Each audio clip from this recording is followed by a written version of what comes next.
ভোটের পরে exit pole, বিভিন্ন সংস্থার এক্সিট পোল, সেই এক্সিট পোল নিয়েও মমতা বন্দ্যোপাধ্যায় কি বলছেন শুনুন।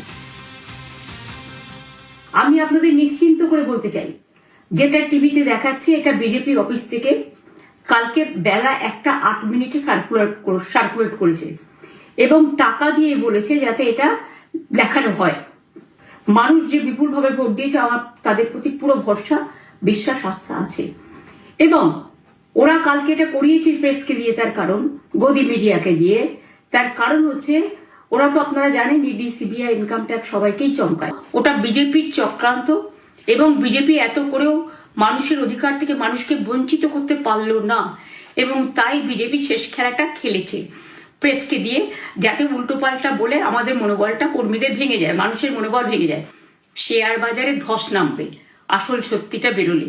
সেই জন্য শেয়ার মার্কেটকে সান্ত্বনা দিতে গিয়ে, এটা আমার কাছে স্পেসিফিক খবর আছে, এইটা করেছে। এবং আমি পরিষ্কার বলছি, 2016তেও সেম জিনিস হয়েছে, 2021এও সেম জিনিস হয়েছে। ওরা কিন্তু বারবার করে যা এক্সিট পোল যা দেখিয়েছে, টোটালটাই দেখিয়েছে বিজেপির কথায়।